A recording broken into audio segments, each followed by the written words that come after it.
Also, side note, I don't like her new dog, and I don't like her new apartment. Mm-mm. Mm-mm. But that's the thing, she's a tank. So she doesn't appear to be wasted, like, very often at all. But, like, season 9 or 10, or maybe it was even earlier, where she was, like, falling into the bushes, like, when they were on a vacation. That was so hilarious.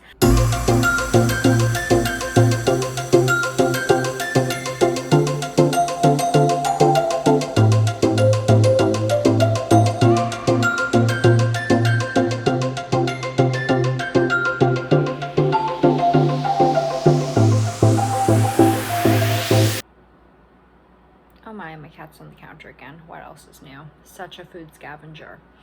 Okay, so Real Housewives of New York season 13 premiered 2 days ago.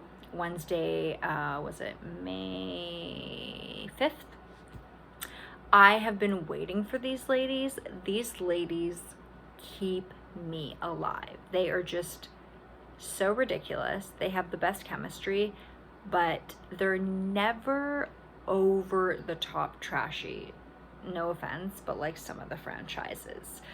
So let's discuss the cast first, because there are some new members and then there are some longtime OGs. Of course, Ramona, Luann, Sonia, Leah, and Eboni. So Ebony is the one that's brand new. So there's 5 that we've been introduced to for season 13 cast. Now, they started to change things up for the first time really last year already. So season 12, they introduced Leah, who she's really a different genre of cast member for Real Housewives of New York. She doesn't live on the Upper East Side.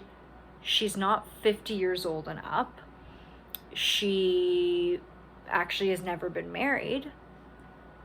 And she's very much part of like a new modern world. And not just because she's younger, but because of her business, Married to the Mob.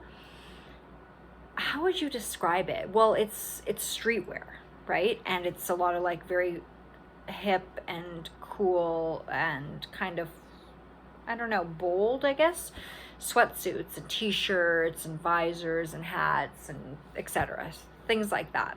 So Leah's, yeah, she's very much a new type of Real Housewife for New York. So she came on last year and she was Tinsley's friend. Now I have to say about Tinsley, who's not here this year, Tinsley isn't over 50. She's relatively young, but I would have said Tinsley was still very much like, what's the word? Old style New York, you know, like just what you would expect to be your typical genre of housewife to New York. She's a socialite. She's always been part of the philanthropic theme. She knows the Upper East Side like the back of her hand. That's where she always chose to be part of. She had married an old family, the Mortimers. She still has the last name. So the fact that Leah was introduced, and not just by age, like I said, because she just has so many different things going on that are cutting edge to typically what is more like a traditional New York Upper East Side housewife. Well, most of these ladies work now, but for the most part, a lot of them once were just housewives, including Tinsley, and that's how they made their wealth. So Leah's something new that they're bringing on to New York, and I've got to be honest, I'm not feeling it. I like Leah's character, I guess. I don't dislike it, but I really don't like it for Real Housewives of New York. I don't know. It just, she gets along with the cast enough, and then she's different enough that it's, you would think in theory it's interesting, but for me, it's just, when she opened the season, I was honestly disappointed. I was just like, ugh, This again, like, she's pretty, she's smart, but it just isn't a match for me. It's not. Now there's Eboni, who, funny enough, I wasn't excited for whatsoever, but honestly, I'm quite impressed. She comes across very genuine in her interactions with the other ladies, like not stuck up. Also, like, not a huge kiss ass either, which is sometimes what you get. Not really timid. Yes, she's not of the cookie cutter New York housewife type of person, but I don't know. It's just been one episode, but I like her energy. I just like it. There's something about her, the way she talks to the women. It's very, she's sweet, you can tell, and I feel like she's gonna try to get to know these women. And I have to say, maybe that's what I'm appreciating about her, is that I do love the foundation of the Real Housewives of New York already. And Leah wasn't disrespectful to that whatsoever, but I think the thing with Leah is that she very much beats to her own drum, whereas I feel like Eboni is going to, at least first, get to know them, not just try to stay in her own lane, really try and get to know them on a genuine level. And that's sort of how we're gonna keep, like, the tradition of the Real Housewives of New York, but in her doing that and in that kind of sweet and warm interaction with the other ladies, we're in turn going to get to know more about her. And there's going to be a point in time where we want to know a lot more about her. The other thing I really liked about Eboni right off the bat was I was super, like, I guess kind of impressed with how frank she was about her financial situation, that she had once gone broke.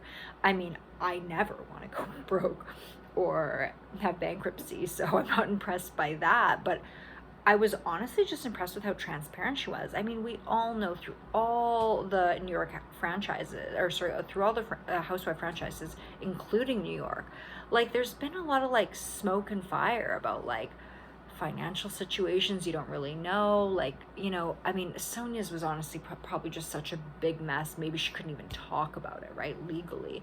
But it was just so unclear, and it's really none of our business at all. Other than, her lawyers and whoever gives her loans and whatever. But I feel like Eboni's just so straightforward about it from episode 1. Like, I really appreciate that. She could have literally just hid behind what appeared like to be a nice condo in New York, and she literally could have just hid behind, like, what was like a nice condo in New York, and just like her, like, accolades, right? The fact that she's a lawyer, the fact that she's been an anchor woman. I don't even know what else she said. She's been on shows or whatever. So I was quite impressed with that, right? Because she was just giving it to us straight up. I really like that. So already I'm all for that. And I'm all for especially financial transparency when it comes to the Real Housewives, because let's be honest, a huge reason why the Real Housewives appeals to us is because the so-called glitz and glamour, but a lot of it's literally just smoke and mirrors. Like, these women, like, they don't really have, like, a lot to their name. Like, it's just all about the glitz. It's just very surface level. It's very Nova rich. Do they really have a lot of assets? Yes, some of them, but, like, a lot of them, no. And a lot of them, not that there's anything wrong with this, but it's a very different thing to make money through your husband's wealth versus you creating your own business. And that's clearly what Eboni has done, even if she experienced bankruptcy through it, She's going to keep building. So already I'm liking Eboni. I don't know exactly how she's going to fit into the cast, but I'm glad that she's sort of yielding to the way things go with them. I like that. Okay. Sonia. I don't know what's been up with Sonia the last 2 seasons, especially at the beginning of the seasons. She's very gun shy. It's like she just came out of like an underground hole. Like it's like she hasn't seen the light of day in months, and she's very recluse. And even the other ladies are like, I haven't heard from her. We watch her taking a bath. Like it's very, and she's complaining about not liking to see people. I don't know. There's something about that with me, because Sonia is just such an enjoyable, hilarious, social, sweet, kind person that, I don't know, it just comes across really sad to me. And the fact that she spoke about her Century 21 line going under, obviously because Century 21 declared bankruptcy, it's just like she said, she can't catch a fucking break. And the thing with Sonia is, you see, I can't decide with her whether it's I can't decide with her whether, see, I used to think she just really needed the money, right? That's what I always thought. She just really needed the money. She was always on the cusp of going broke. But what I think I've started to understand with Sonia is that she actually just has really high expectations for herself. She has always expected herself to succeed. And she's had different ways of going about it, but it seems like it's always been very important to her.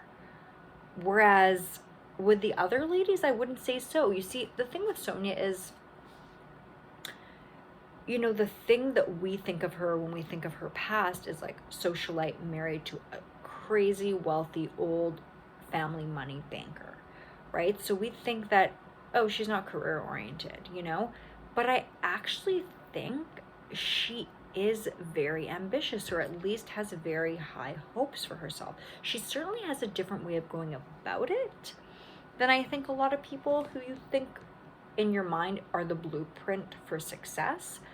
But I think that's the thing with Sonia, and she's hard on herself. Like, let's take, for example, Luann. Also married to an old family money situation. And, she, at the end of the divorce, after the divorce, obviously ended up in a much more comfortable position than Sonia. I think, I don't really know, right? Because Sonia's townhome she just won't let go of, and it's actually, although it's her asset, it's also a liability because it just costs so much money to run that thing, and it's difficult to get it rented out, and things are always falling apart and whatever. But it appeared like Luann had a better divorce situation. I mean, she certainly wasn't declaring a Chapter 11 bankruptcy, right? Because Sonia was getting sued for some movie production thing gone wrong that she had once invested in before the marriage dissipated. So, but yeah, that's the thing. Luann, she whatever, was quite comfortable after the divorce. And although I think it's very important for Luann to attract attention, I think that's Luann's thing, attention. Sonia, it's very important for her to achieve financial, it's either success or stability. I don't know which one she's trying to achieve, but it's extremely important for her to own that business, to own that clothing line, to get that stable stream of income. Whereas Luann has just found success through her craving for attention. So it's very different things, right? So I'm starting to see Sonia more like a person that really needs to accomplish a lot in terms of career and finances. So she's giving herself a hard time, so I do feel kind of bad for that. Brighter lighting, better? What I found amusing with Leah and Luann was that they're both on the no drinking train again, which sounded very familiar to just the prior season, where at the very beginning, especially after all Luann's debacles with the law, and then actually also Leah had similar legal problems with the police, specifically to do with her drinking 10 or 12 years prior. So they kind of bonded over that at the beginning of the last season, saying we're going to be each other's wing women, as in not drinking together. Because the one thing we all know about the Real Housewives of New York is that these ladies can drink.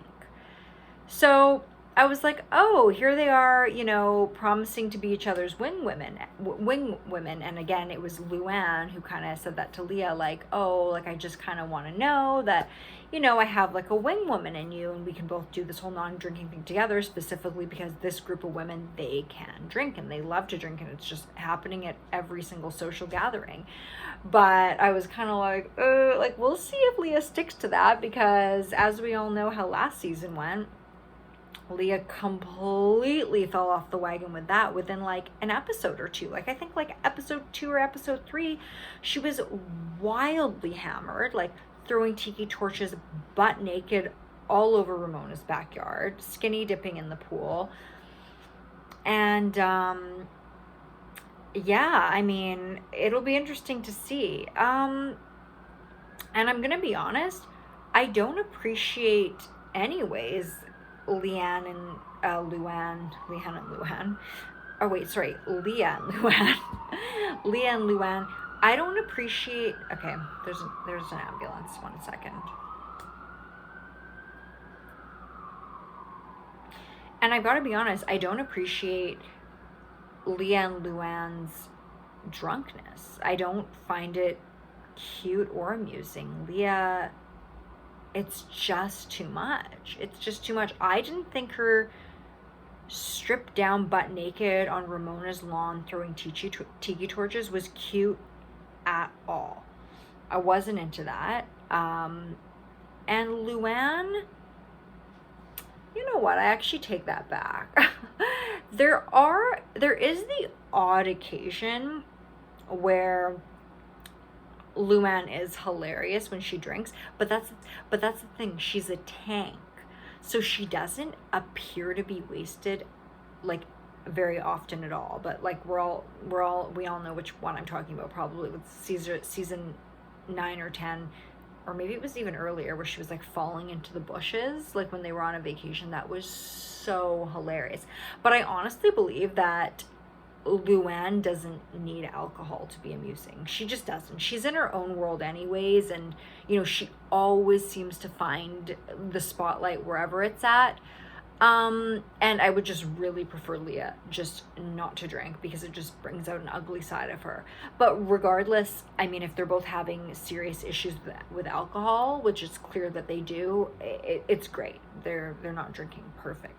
Sober, season 13. So we hope, or so far, for Luann and Leah. So we'll see. And I'm sorry, but what the fuck, Leah? You're converting to Judaism? Like, it just doesn't come across genuine to me at all. It seems like Leah's just bringing up the fact that she wants to convert to Judaism to have more of an interesting storyline. It just doesn't actually seem like she really wants to convert. Okay, that's super judgmental of me, but I didn't like it. She was like talking about it to her sister. It seemed like she was acting. It didn't come across genuine. The fact that I'm taking these steps towards converting to Judaism, like now it's just becoming like really real to me. It's like, you didn't really think long and hard about it before. Like, to convert to any religion, like, hello, like, it's only just hitting you now. I don't know. It just didn't come across genuine. No, I'm just not buying it.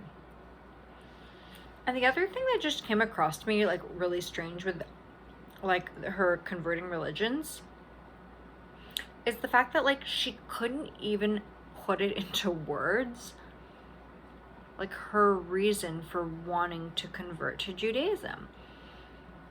Like, she just said something like, it was just the religion that spoke to me.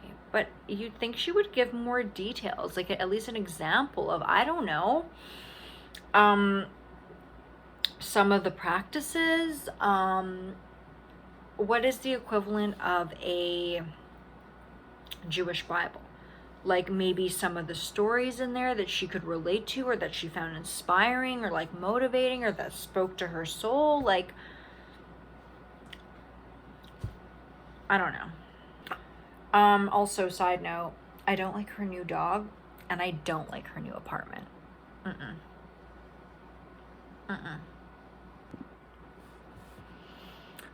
And then Ramona and Luann are getting along. Oh my God, if Ramona and Luann are getting along, then who are we going to watch fight with each other? But I mean, honestly, Ramona's probably going to fuck that up anyways a few episodes in, so no worries. There'll be enough drama to go around. Yeah, that's a little bit of shade. But honestly, I actually do like when Ramona and Luann are getting along because it kind of brings a different dynamic to the group. And honestly, I really like Luann and Ramona, and I feel like they're very much work in progresses. And they were both, yeah, they're both season 1ers. Holy crap, here we are, season 13. So, I don't know, I do like when the foundation isn't cracking. And Ramona and Luann are certainly the foundation of this show, along with Sonia. So, yeah, let's see how long this lasts for. It'll be interesting. And sorry, not to like rip Luann apart, but when Ramona came over to Luann's new place and Luann wanted to introduce her to this new non-alcoholic wine, and that was kind of like her introduction into explaining that, you know, she's not drinking right now. And Ramona said, oh, actually, I'm cutting back too. Ramona said, yeah, cheers to our new budding friendship, because they were both saying, wow, like, look at us. Like, we're actually getting along. Like, we're neighbors, and we're, like, loving each other's company. And then Luann, I mean, really, Luann? Like, way to pull it back to you and way to ruin a warm moment. Instead of her going, cheers back to Ramona.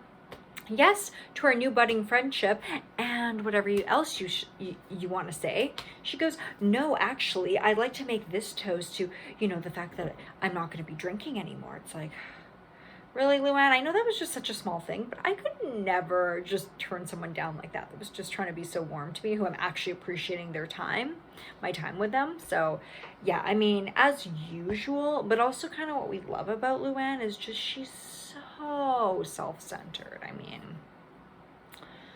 it's ridiculous, but it's what makes Luann Luann, so what the hell.